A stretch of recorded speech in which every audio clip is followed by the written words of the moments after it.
Look, it is my pleasure to rise to speak on the Gambling Legislation Amendment Bill 2023. When this was announced on the 16th of July, this series of gambling reforms, that's the length of time that I like to do some stakeholder consultation.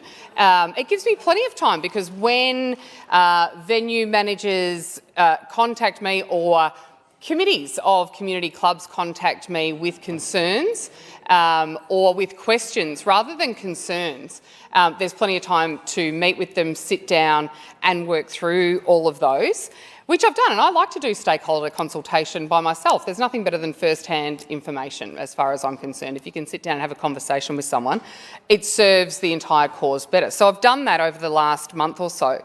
I've sat down and spoken with the management committee of the Mildura Working Men's Club, the Gateway Hotel and the Robinvale Golf Club. Now, these smaller clubs that are situated right on the border are concerned only because the community-owned clubs that are owned by their members, governed by their members, with New South Wales clubs across the other side, that is more of the concern for those entities. When the club across the river in New South Wales that has very lax rules and very different rules, what would be great is actually if New South Wales would come along and be consistent in the changes. No one wants to see, we're all about reducing harm as far as gambling goes, but when the rules are not consistent on both sides of the river, when it is only a 5-6 minute drive away, that is a real concern.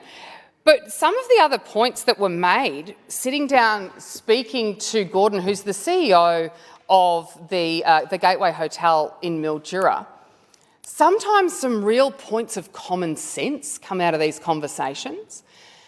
And one thing that he brought up was get tougher on enforcing gaming licences. If someone does the wrong thing, if a venue does the wrong thing, enforce their licence, close them down. Close them down for 30 days. The industry would reform itself overnight, is his argument. If they do the wrong thing a second time, close them down for 3 months. And if 3 strikes, that's it, you lose your licence. These are the sorts of reforms that the industry and people working in the industry would like to see. And that's a pretty common sense, simple suggestion, but it's one that I thought at the time had a bit of merit. And this is coming from someone who operates a gaming venue. The clubs and pubs that have gaming machines in our electorate don't operate 24 hours a day anyway. They're not concerned about that. They are all for closing earlier. That's neither here or there. What is a concern is that the rules are not the same on both sides of the river when they are so close. It's not a 4 or 5 hour drive to get to a border. Like member for Eureka said, it's 5 minutes away. If New South Wales would come along for the ride, and maybe these sorts of reforms will pave the way for New South Wales to at least do that with regard to the cash out limits, the TITO system, all of that, because the load up limits on gaming machines in Victoria, if they're $100 and still $500 in Victoria, that will make a difference to some. They will, and they already do. When the clubs close in Victoria, they will go to the other side of the river.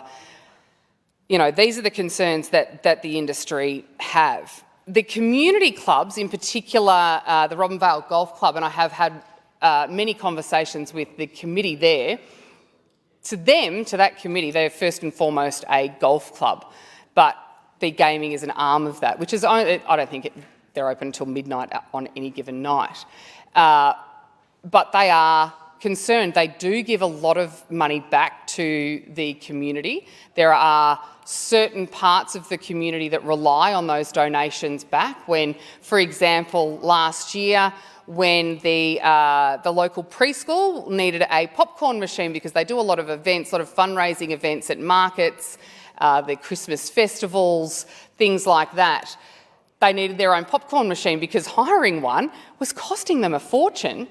My suggestion was to that particular committee, you know what, go and see the golf club. They have a community grants program. I'm sure they'd be more than happy to fund that for you. And they did, without question, they did. Sporting groups, when they are going away, the Robinvale Paddingles that go away to the Vaxall Carnival in Shepparton every year, when they need support, they go to the community clubs that have a stream to fund that.